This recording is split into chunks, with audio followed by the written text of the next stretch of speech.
हाँ, projectile motion. देखो projectile motion होता क्या है, प्रोजेक्टाइल मोशन के बारे में मतलब जिसको कहते हैं, जितना भी आपके सिलेबस में है, ठीक है, उसके बारे में हम लोग डिस्कस करेंगे।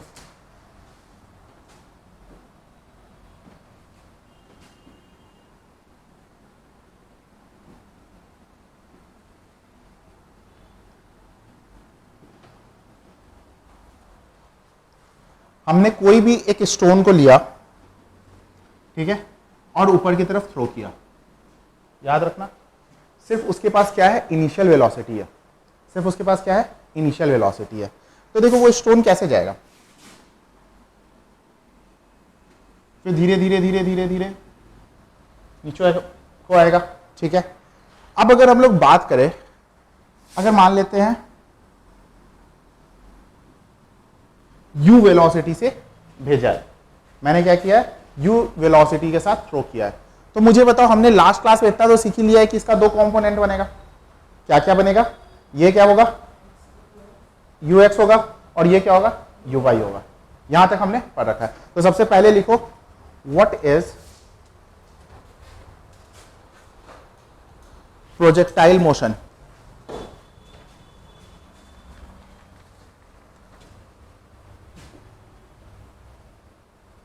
इसको लिख ही लो। When any object is given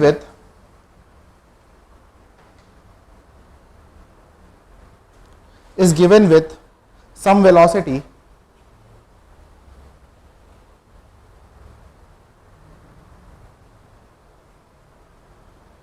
having angle theta,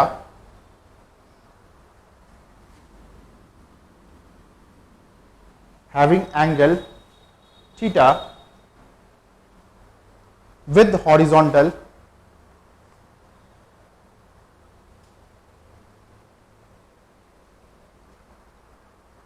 and it moves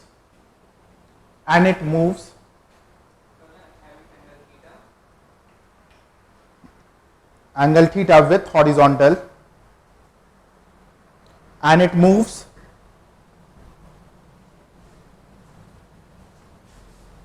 क्या टाइम था, क्या टाइम हो रहा है, and it moves only under the action of gravitational force।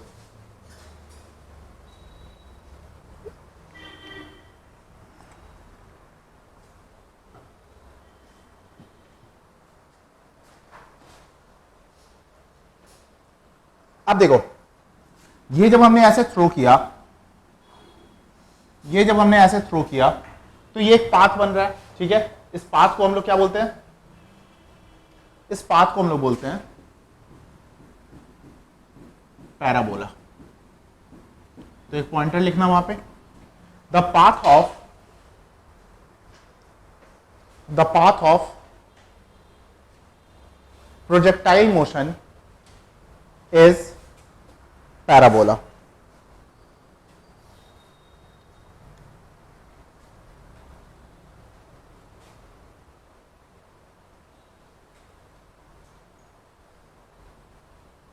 अब देखो यहां पे ये अलग बात है, ये कभी पैराबोला ऐसे ही बन सकता है, ये क्या बन सकता है, ऐसे ही बन सकता है, इधर भी बन सकता है, ये हम लोग बाद में डिस्कस करेंगे। लेकिन अभी हमें क्या पता होना चाहिए कि जब हम लोग क्या कर रहे हैं, किसी भी ऑब्जेक्ट को एक सिर्फ इनिशियल वेलोसिटी के साथ थ्रो किया, ठीक है, इनिशियल वेलोसिटी के साथ थ्रो करेंगे तो क्या होगा कि वो कुछ ऊपर तक जाएगा, कुछ हाइट गेन करेगा, उसके बाद वो धीरे धीरे क्या होते जाएगा, नीचे आते जाएगा, ठीक है। इससे हमने जो इनिशियल वेलोसिटी से किया, दो कंपोनेंट भी निकाल लिया, यूएक्स और यूवी। अभी तक हमने इतना ही बात किया है, ठीक है। अब इसका कुछ एग्जांपल लेते हैं। बैडमिंटन खेले हो, ठीक है, बैडमिंटन हमने खेला तो हम लोग क्या करते हैं, एक लॉफ्ट करते हैं ना, बहुत लोग देखोगे स्मैश मारता है, स्मैश, और बहुत लोग, अच्छा एक बात बताओ, बैडमिंटन कौन कौन खेलता है, ये पहले बताओ। नहीं खेलते हो? बैडमिंटन का मतलब क्या होता है, एक लिया रैकेट, सामने रहता है शटल, दे दनादन दे दनादन दे दनादन, यही ना। नहीं देखो, अगर वैसे फिजिक्स में है, लेकिन चलो कुछ बता देता हूं।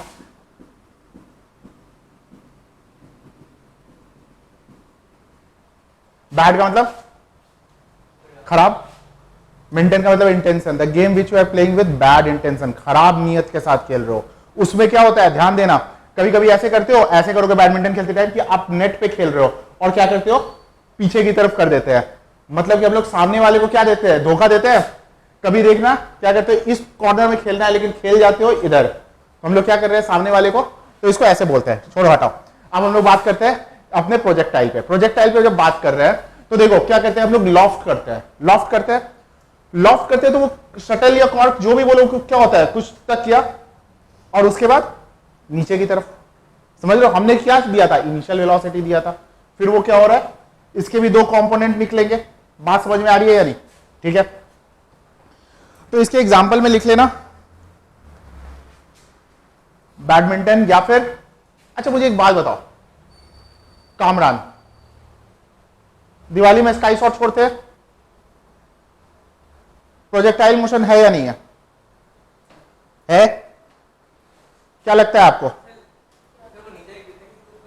एक मिनट रुको, आपको क्या लगता है दिवाली में स्काई शॉट छोड़ा, रॉकेट, प्रोजेक्टाइल मोशन है या नहीं है? रीजन के साथ बोलोगे, ऊपर जाके फट जाता है तो नीचे वो आता नहीं है जलकर नीचे, ये फिर अब मैं बता रहा हूं, सुनो सुनो सुनो सुनो सुनो बता रहा हूं, डेफिनेशन पढ़ो अभी प्रोजेक्टाइल मोशन जो लिखवाया है।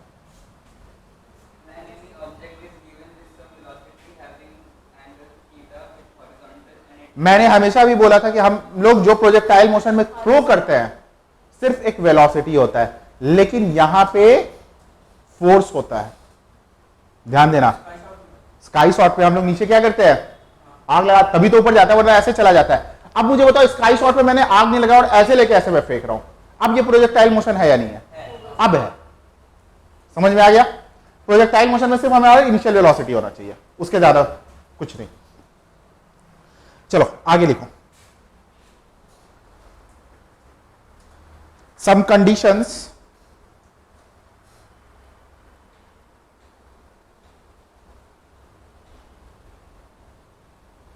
we assume while studying projectile motion। अब प्रोजेक्टाइल मोशन को जब हम लोग स्टडी कर रहे हैं तो कुछ चीज हमें मान के चलना है। क्या क्या मानकर चलना है वो मैं बता देता हूं।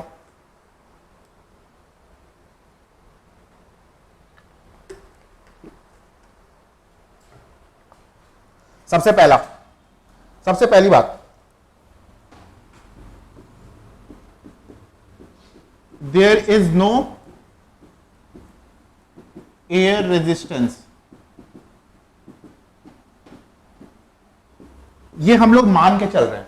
सुनो मेरी बात, जो भी हम लोग डेरिवेशन करेंगे, जो भी चीज हम पढ़ाई करेंगे, तो हम लोग क्या मान के चल रहे हैं कि कोई भी एयर रेजिस्टेंस नहीं है। हालांकि होता है एयर रेजिस्टेंस, हवा भी तो अपोज करता है ना। क्या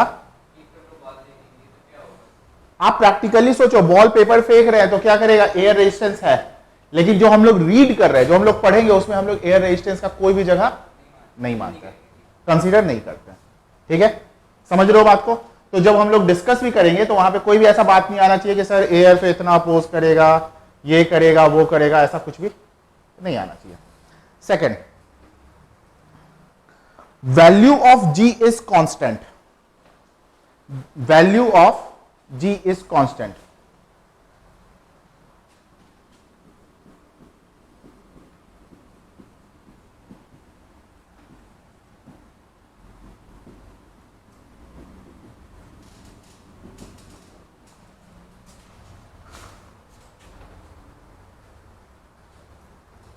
क्लास 9 में हमने पढ़ा था G का वैल्यू वेरी करता है,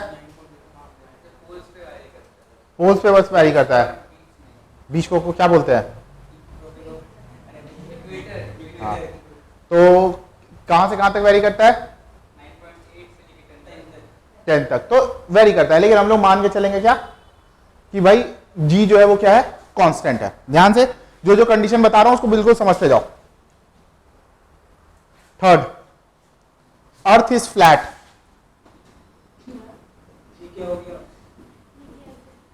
अर्थ इज फ्लैट। अब जैसे कि एक बात सोचो, साहब आप घर से यहां तक आ रहे थे तो आपको अर्थ फ्लैट लगा या फिर ऐसा लगा कि गोल पे चढ़ाई करके आ रहे हो, फिर इधर आदर्श नगर नीचे नीचे की तरफ ऐसा तो नहीं लगा। तो हम लोग फ्लैट मान के चलते हैं, ठीक है। ठीक है, तो देखो इसका फर्क कहां पे है। जैसे मान लो हम लोग अभी प्रोजेक्टाइल मोशन पे जब न्यूमेरिकल्स वगैरह भी करेंगे तो ऐसे करेंगे, ठीक है। अगर मान लो अब फ्लैट नहीं मानते तो ये कुछ ऐसा होता, तो कैलकुलेशन करने में हमें क्या होती, ठीक है। तो हम लोग मान के क्या चलेंगे। और अगर देखा जाए ना भाई, अब यहां से मान लो यूपी जा रहे हैं मान लो, ठीक है, तो थोड़ी लगता है कि हम लोग कर्व पे जा रहे हैं, चढ़ाई करके फिर उतरेंगे, तो नहीं होता है ना। फ्लैट ही तो मान के चलते हैं, जैसे राजस्थान जा रहे हैं यही तो लेगा। जो बहुत मतलब कि एक जगह से बहुत दूर जाएंगे तब ये बात होती है, बट हम लोग क्या भी मान के चल रहे हैं, फ्लैट है। तीन टॉपिक बताया, मतलब तीन चीज मैंने बताया। पहला क्या बताया कि यहां पे एयर रेजिस्टेंस नहीं मान के चलेंगे, दूसरा वैल्यू ऑफ जी को कांस्टेंट लेंगे, और तीसरा अर्थ को क्या मानेंगे, फ्लैट है। Fourth, rotation of earth is ignored.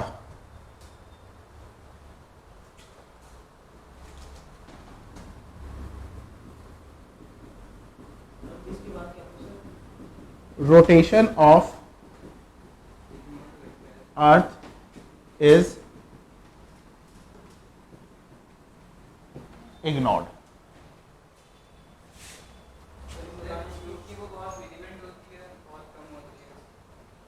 एक दिन में ऐसे चक्कर हो जाता है, ठीक है। तो मान लो कि मेरा क्या हो गया, किसका, ठीक, मान लो मेरा इसके साथ दुश्मनी हो गया, कामरान के साथ, और मैं इसके पीछे चाकू लेके भाग रहा हूं, ठीक है, मान लो, और मुझे 12 घंटा लगता है इसको पकड़ने में, मतलब, और 12 घंटे में इसका स्पीड बहुत है कि अर्थ के एक कोने से दूसरे कोने तक पहुंच जाता है। एक तरीका यह है, ठीक है। दूसरा क्या है कि ये दूसरे कोने पे खड़ा है और मैंने गन लिया और मैंने शॉट किया, ठीक है, गोली यहां से निकला, और ये गोली एक कंडीशन लो, पहुंचते पहुंचते 12 घंटे तक, और वो 12 घंटे में क्या हो जाएगा, ध्यान से समझना, ये अर्थ है, मैं यहां पे हूं, 24 घंटे में घूम के फिर से यहां पे आ जाऊंगा, 12 घंटे में क्या होगा, मैं घूम कर खुद यहां पे आ जाएगा, और मैं अपने गोली से खुद ही लगेगी। तो इमेजिन करने को हम कुछ भी कर सकते हैं, ठीक है, लेकिन यहां पे हम लोग रोटेशन ऑफ अर्थ को क्या करेंगे, इग्नोर करके चलेंगे। 4 पॉइंट ए, अच्छा हाँ, इसने बहुत अच्छा बात बोला, मिसाइल का बात किया। अच्छा मुझे एक बात बताओ, मेरे पास मिसाइल आ गया मान लो, ठीक है, मान लो अग्नि 3 आ चुका है मेरे पास, मान लो, ठीक है, मेरा लड़ाई हो गया किसी के साथ गुजरात में, मान लो, तो मालवीय नगर चौक पे रख के मारूं, लग जाएगा, क्या लगता है। जब मिसाइल जब हम लोग फायर करते हैं तो कुछ देखते हैं या नहीं देखते हैं, प्रोजेक्टाइल पे आता है, क्या देखते हैं बताओ, एक मिनट, क्या देखते हैं, एंगल देखते हैं। अच्छा एंगल में क्या देखेंगे, मतलब किधर मारना है वो एंगल लगाओ, है ना।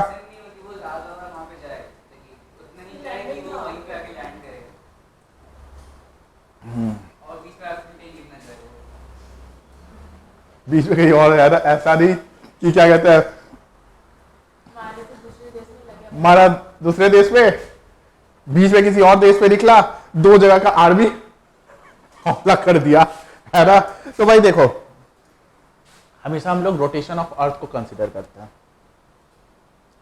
रोटेशन ऑफ अर्थ के अकॉर्डिंगली ऐसे जगह पे मिसाइल वहां से होता है, कहीं भी रख के नहीं होता है कि यहां पे रखे कंधे पे लिए लेके मार दिया भाई वो देश खत्म, ऐसा नहीं होता है, ठीक है, वो छोटे मोटे पैमाने पे होता है। रोटेशन ऑफ अर्थ को देखेंगे, ठीक है, रोटेशन ऑफ अर्थ के तरफ से हम लोग फायर करते हैं। अगर मान लो ये ऐसे कर रहा है और हमें फायर इधर करना है तो नहीं करेंगे, हम लोग कहां जाएंगे, इस तरफ जाएंगे और इधर से फायर करेंगे।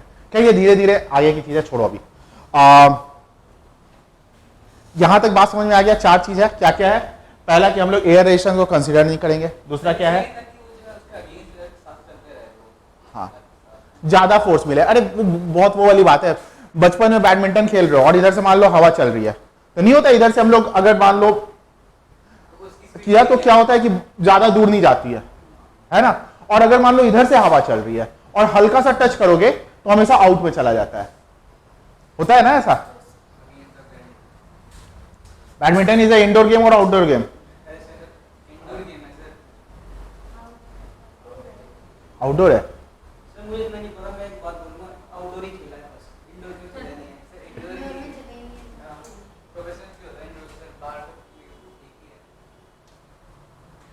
ठीक है, 4 पॉइंट था, क्या क्या था? पहले बताओ इंडोर है आउटडोर? इंडोर है, इंडोर है। अच्छा 4 पॉइंट था, क्या क्या है? नो एयर रेजिस्टेंस, जी को कांस्टेंट रखना है, फ्लैट, और इसके रोटेशन को मानना नहीं है। ठीक है, चारों पॉइंट को दिमाग में रखना है भाई। ठीक है, अब हम लोग काम करेंगे इसके आगे।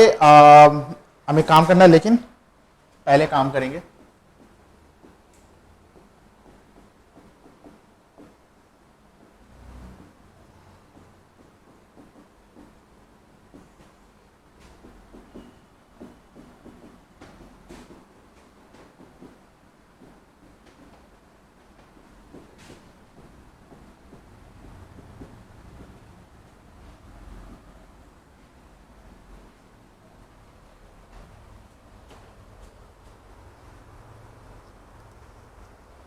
कंपोनेंट्स में उसको ब्रेक करना है।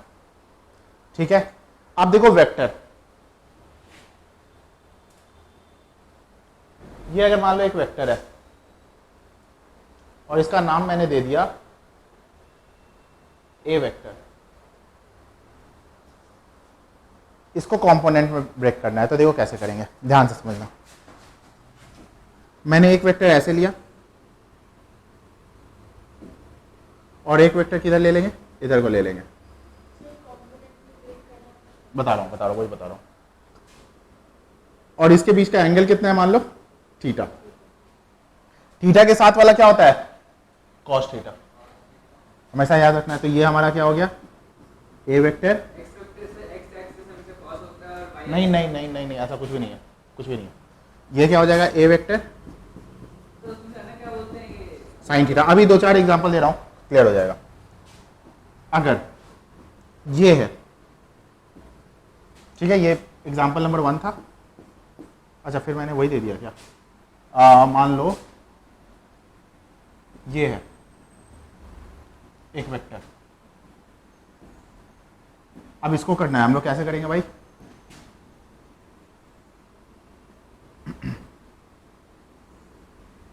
मान लेते हैं कि इसका यहां पे थीटा बन रहा है एंगल। तो देखो थीटा, ये वेक्टर है, मान लो आर वेक्टर है, थीटा के साथ में है ये वाला, तो ये क्या हो जाएगा, आर कॉस थीटा, और उधर वाला क्या हो जाएगा, समझ रहे हो? जो थीटा के साथ में रहेगा वो क्या हो जाएगा, कॉस थीटा हो जाएगा, और जो उधर की तरफ जा रहा है वो साइन थीटा हो जाएगा। इधर लेके जाओ, इधर ही लेके आता हूं लोग ऐसे, ठीक है। और ये बना रहा है इसके साथ थीटा, और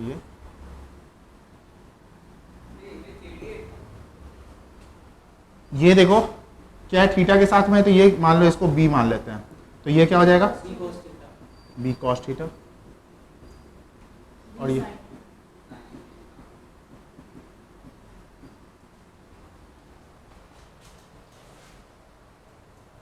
क्लियर है यहां तक? अगर बराबर है तो फिर आगे अब प्रॉब्लम नहीं आने वाला है, जो हम लोग काम करने वाले हैं। देखो रोज, हाँ टेढ़ी इमेज तो कैसी भी हो सकती है, उसमें क्या दिक्कत है, कैसी भी हो सकती है, वेक्टर कैसा भी हो सकता है। हाँ, जो बेस के साथ वेक्टर बन रहा है उसको कॉस थीटा लेंगे, और जो अलग से बन रहा है परपेंडिकुलर है वो किसको एक्स किसको वाई। अच्छा अच्छा अच्छा, अब देखो यहां पे नेक्स्ट टॉपिक दो, what to do in projectile motion. भाई प्रोजेक्टाइल मोशन में हमें क्या क्या करना है, ठीक है।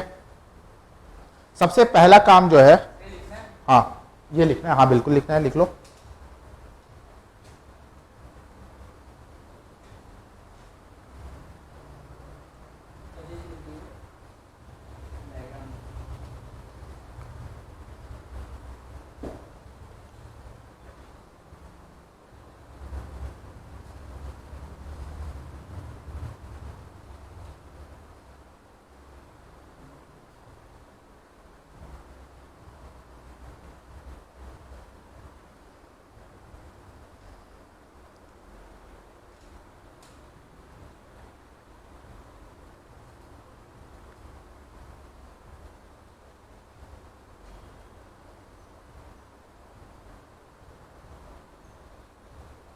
सबसे पहले लिखो क्या हो गया कामरान। सर एक कुछ इधर ट्विटर पे कुछ देख लिया अच्छा क्या देख लिया देखो सर आपके रहते हो क्रिकेट चलाते हैं क्लास में।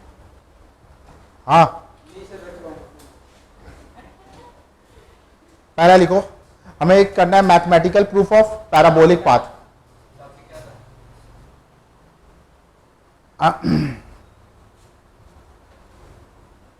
क्या क्या हमें करना है ये मैं आप लोग को बता रहा हूं, what to do in projectile motion. Projectile motion में हमारे सिलेबस में क्या क्या है जो हमें करना है। सबसे पहला काम करना है mathematical proof of parabolic path.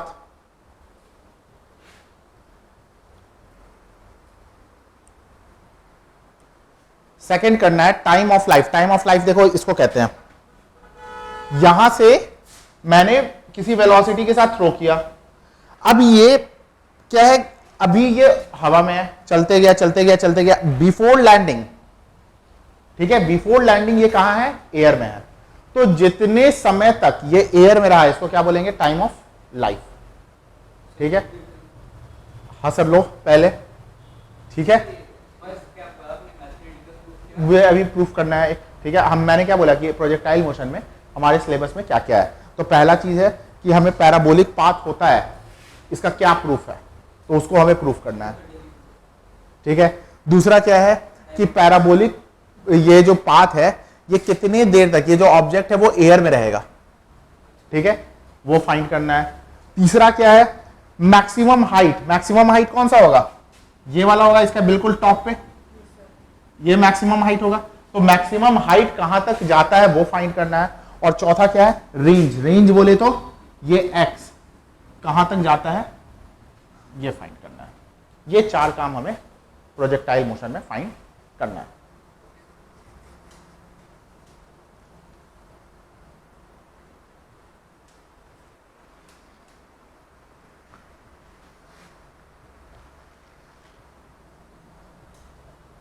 करे तो चलो,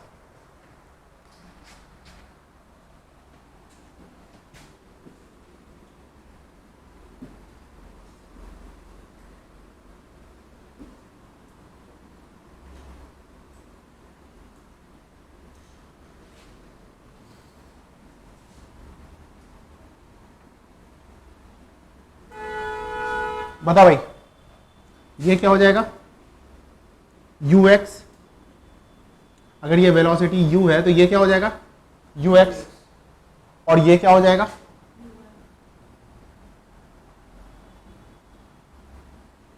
ux जो है वो किसके इक्वल है, u cos थीटा। अभी अभी मैंने बताया कि थीटा के साथ में जो रहेगा, ये जो है ये किसके इक्वल हो जाएगा, ये वाला यू है ना ये जो है u बाई, ये किसके इक्वल रहेगा, u साइन थीटा।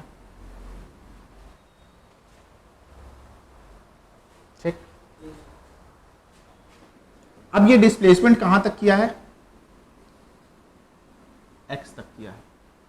तो बताओ कौन सा इक्वेशन ऑफ मोशन लगा है। अच्छा एक बात बताओ, t का भी अलग अलग कंपोनेंट बनेगा, नहीं बनेगा, बताया था। t क्या है, स्केलर क्वांटिटी है, ठीक है। तो ये जो कंपोनेंट बनते हैं वो किसके बनते हैं, वेक्टर के बनते हैं। हाँ हाँ पहली वाली, सेकंड लगाएंगे, ठीक है। यहां पे देखो हमें डिस्टेंस दिया हुआ है ना, अगर मैं बता रहा हूं यहां पे जैसे मैंने सेकंड लगाया तो क्या लगाएंगे, x is equal to ut plus half a। यहां पे क्या है, कौन सा acceleration, acceleration due to gravity, यानी कि a की जगह पे क्या लिखेंगे, g, और क्या हो जाएगा t स्क्वायर। बताओ यहां तक कोई दिक्कत है, बोलो, दोबारा समझा दूं, स्टार्टिंग से समझा दूं फिर से, ठीक है। आपको समझ में आया, अभी तक आ गया है आपको, ठीक है। आपको दोबारा समझना है, क्या नहीं समझ में आया ये पहले बताओ।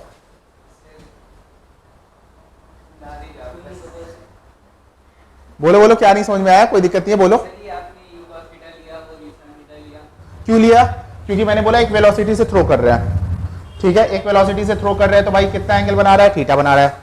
थीटा बना रहा है तो u का दो कंपोनेंट लेते हैं, यू एक्स और यू वाई लेते हैं। यू एक्स जो हो गया वो थीटा के साथ बना रहे तो u cos थीटा, और इधर अभी मैंने रिजोल्यूशन करके दिखाया था ना, और ये वाला क्या हो जाएगा? u sin theta.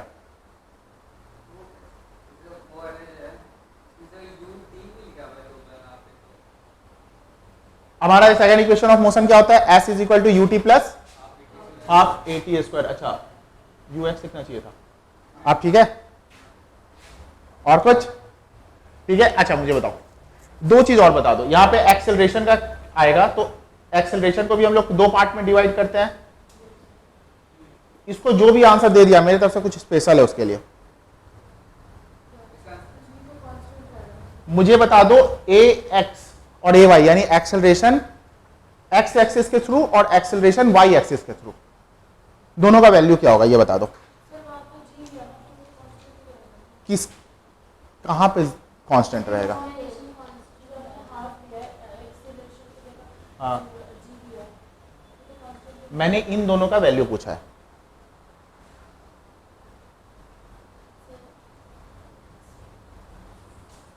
मैंने एक्सेलरेशन अलोंग एक्स एक्सिस और एक्सेलरेशन अलोंग वाई एक्सिस पूछा है, बस। क्या लगता है क्या होगा? हाँ, ये हुआ बात, गुड। ए एक्स क्या होगा? 0 होगा, और वाई पे क्या होगा? कांस्टेंट होगा। क्यों भाई? क्योंकि जब एक्सेलरेशन ड्यू टू ग्रेविटी लग रहा है तो वो किसके अलोंग लग रहा है? वाई एक्सिस के अलोंग, प्लस हो माइनस हो, लेकिन एक्स पे तो कुछ नहीं लग रहा है। बात समझ में आ रहा है आपको? पक्का? एक्स पे तो कुछ नहीं लग रहा है, तो ये क्या हो जाएगा? 0 मीटर पर सेकेंड स्क्वायर, और ये क्या हो गया? जी, ठीक है। हाँ, स्पेशल भाई मेरी तरफ से आशीर्वाद है, प्यार है, और क्या चाहिए? यही चाहिए ना, तो पहले आंसर देना, ठीक है। तो मेरे लिए आशीर्वाद है, प्यार है, और क्या लोगे? अब देखो x यू एक्स को क्या लिखेंगे? u cos थीटा, और साथ में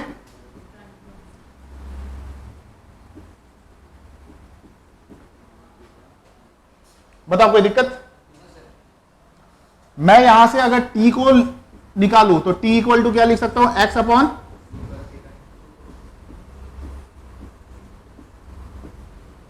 कोई दिक्कत है तो बोल दो।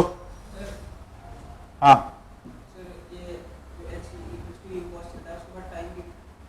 क्या? फिर से बोलो, फिर से बोलो, फिर से बताओ। देखो x हो गया अपना s, यू एक्स को मैंने क्या लिखा है? u cos थीटा, और साथ में क्या है? t प्लस हाफ g, कुछ भी हो, लेकिन t का अब यहां पे देखो जी एक्स, यानी कि x एक्सिस के अलोंग हमारा क्या आ गया था?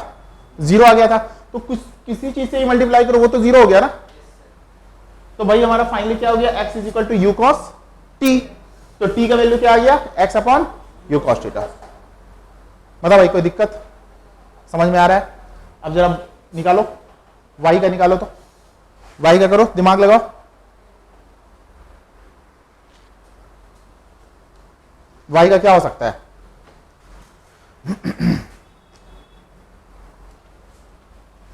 देखो y इज इक्वल टू होगा यू वाई, साथ में क्या होगा? t plus half. देखो यहां पे ना मैं ऐसे लिख दे रहा हूं, प्लस माइनस जी, समझ लो क्यों? जब मैं जैसे मान लो ये है पेन, है पेन को मैंने ऊपर फेंका, फेंक नहीं रहा हूं बट फेंका, ठीक है, तो हमारा एक्सेलरेशन ड्यू टू ग्रेविटी क्या चीज में रहेगा? माइनस में। घट रहा है ना स्पीड, जब ऊपर से नीचे आ रहा है तो वो क्या चीज में रहेगा? प्लस में।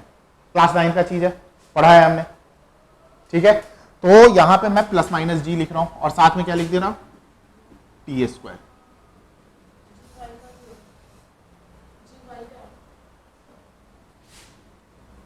अब देखो y को y रहने दो, u y t के जगह पे क्या लिख सकते हैं, x अपॉन u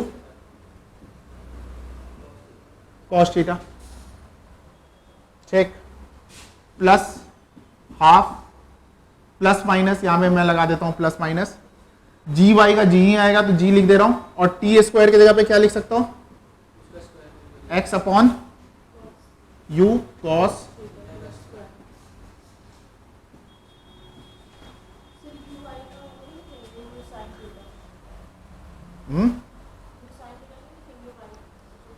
कहां पे, अभी नेक्स्ट स्टेप पे करेंगे, ठीक है, यहां तक क्लियर है।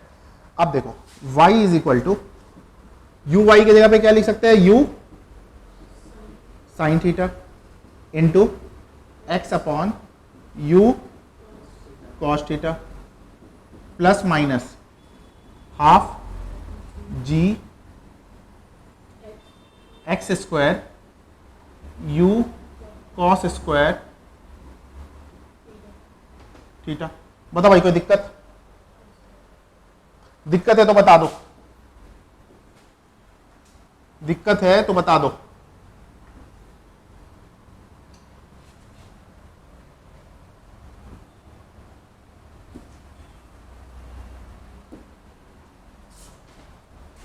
कोई दिक्कत है यहां तक, अभी रुक जाओ, अभी मत लिखना।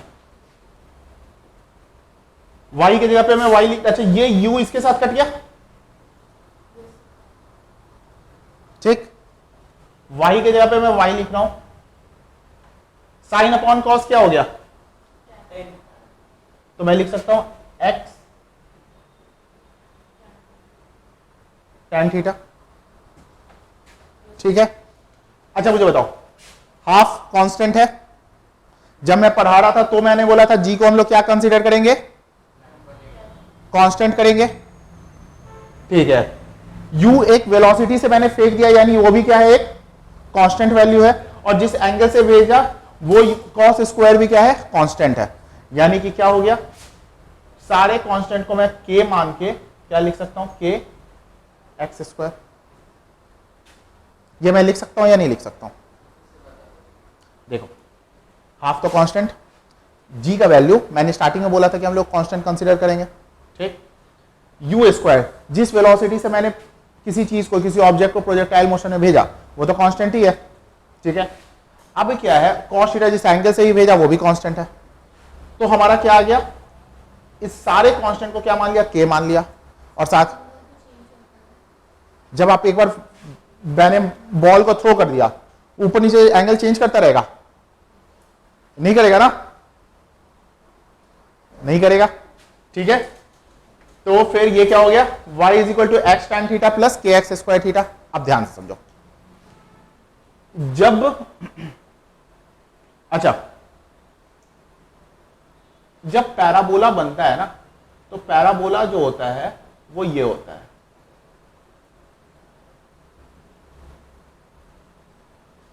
y is equal to x square, मतलब फंक्शन ऑफ x जो होता है वो क्या होता है, एक्स स्क्वायर होता है। तो देखो ये भी कांस्टेंट, ये भी, तो हम लोग क्या लिख सकते हैं कि ये किस फॉर्म में आ रहा है, ये जो फंक्शन है ये किस पे डिपेंडेंट है, एक्स स्क्वायर पे डिपेंडेंट है, देखो ये कांस्टेंट है ना, मतलब कि एक तरह से ये जो है हमारा y जो है वो किस पे डिपेंडेंट हो रहा है, एक्स स्क्वायर पे, क्योंकि बाकी सब क्या है, कांस्टेंट है। अगर ये एक्स स्क्वायर पे डिपेंडेंट हो रहा है, इसका मतलब इसका जो ग्राफ बनेगा वो कैसा बनेगा, पैराबोला बनेगा। तो ये इसका क्या है, प्रूफ है। सुनो सुनो, एक्स तो चेंज होता रहेगा, जैसे देखो यहां पे y का वैल्यू निकालो तो यहां पे कुछ और आएगा, यहां पे आओगे कुछ और आएगा, यहां पे आओगे कुछ और आएगा, समझो बात को। मतलब क्या हो रहा है, y जो है वो डिपेंडेंट किस पे है, एक्स स्क्वायर पे है, और जब भी एक्स स्क्वायर पे डिपेंडेंट है तो क्या बनता है, पैराबोला बनता है।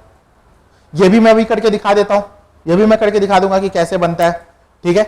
लेकिन अभी आपको क्या समझना है कि ये जो y है वो क्या चीज पे डिपेंडेंट है, एक्स स्क्वायर पे डिपेंडेंट है, देयरफॉर ये कैसा बनेगा, पैराबोला बनेगा, ठीक है। तो ये क्या आ जाएगा, इसके बाद क्या लिखेंगे, since y is dependent on x square, therefore it is parabola. कौन सा हाफ? ये हाफ, वो सब कांस्टेंट है ना, सबको के मान लिया। ठीक है, अब जरा बात करते हैं कि भाई पैराबोला आप बोल रहे हो तो आपके बात पे मैं भरोसा तो कर लूंगा, लेकिन कैसे करूं? तो चलो मैं करके दिखाता हूं, कर लो। इसको ना ऐसे लिख लेना लास्ट में, since y is equal to function of x square, therefore it forms a parabolic path.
क्या बोल रहे हो आप?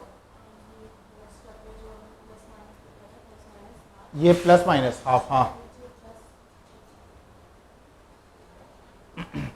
प्लस में रहेगा तो भी वो कांस्टेंट आएगा, माइनस में रहेगा तो भी वो कांस्टेंट आएगा। हमने सारे कांस्टेंट वैल्यू को के ले लिया है, क्योंकि हमें यहाँ पे प्रूफ करके दिखाना था कि भाई ये फंक्शन किसका है, एक्स स्क्वायर का।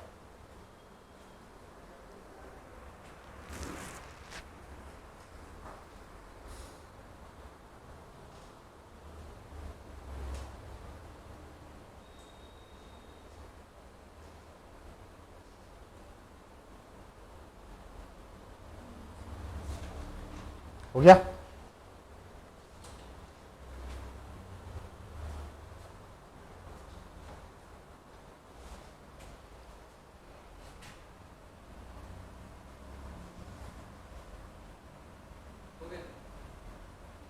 ठीक है,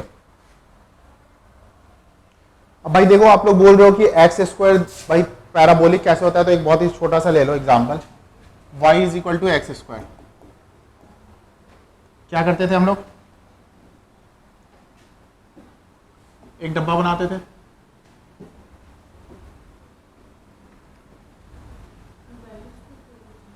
जनरली, और उसके बाद क्या कर देते थे, वैल्यू पुट कर देते थे।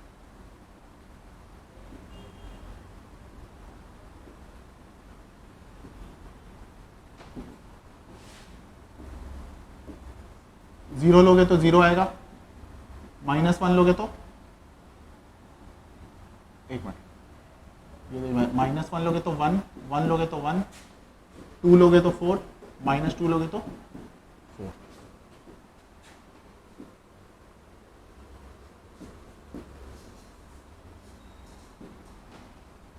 ये क्या है, जीरो है, इधर 1 2 3 4 5 1 2 3 4 1 2 3 4 -1 -2 -3 -4 अपना क्या है ये x y 0 0 एक पॉइंट ये हो गया,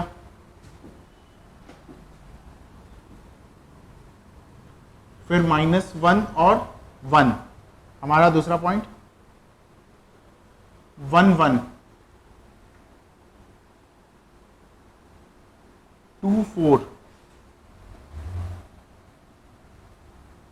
-2, इसको जब फ्री हैंड करते हैं तो हमारा कैसा बन रहा है, कुछ ऐसा बन रहा है। एग्जैक्ट मेजरमेंट नहीं है इसलिए हल्का सा ये दबा हुआ है और ये थोड़ा सा फैला हुआ है, ठीक है, बट है तो पैराबोला, ठीक है। तो जब भी हमारा कुछ ऐसा आ जाए y is the function of x square या फिर x is the function of y square, तो इसका जब ग्राफ बनता है तो वो कैसा बनता है, पैराबोला बनता है, ठीक है।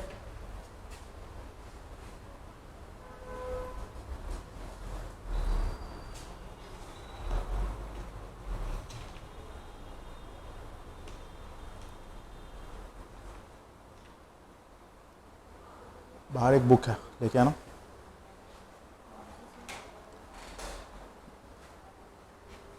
फिजिक्स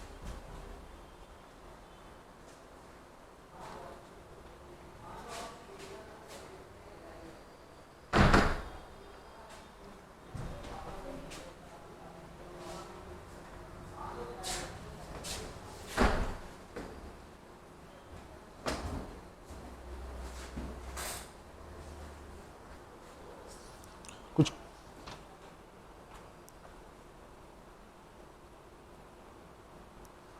क्वेश्चंस है, एक दो क्वेश्चन लिखो।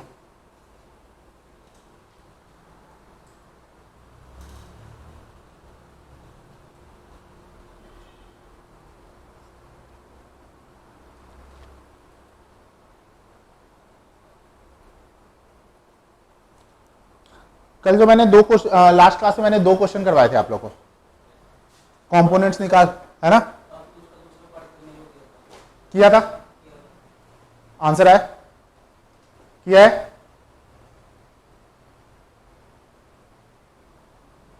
किया, आंसर आया। भाई ऐसे फायदा नहीं है, पहले बता दो। अगर आप लोग यहां से जाओगे, जो मैं होमवर्क दे रहा हूं उसको नहीं करोगे, कोई फायदा नहीं है पढ़ने का। 6 7 3 आपका क्या है, दिखाओ।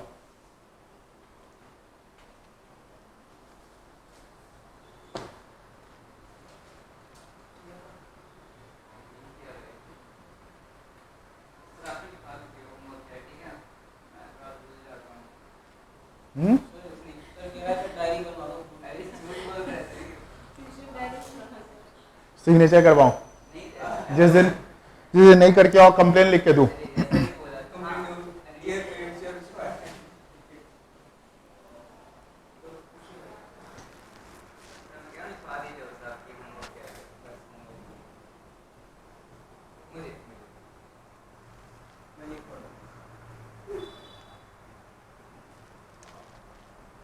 कामरान दिखाना।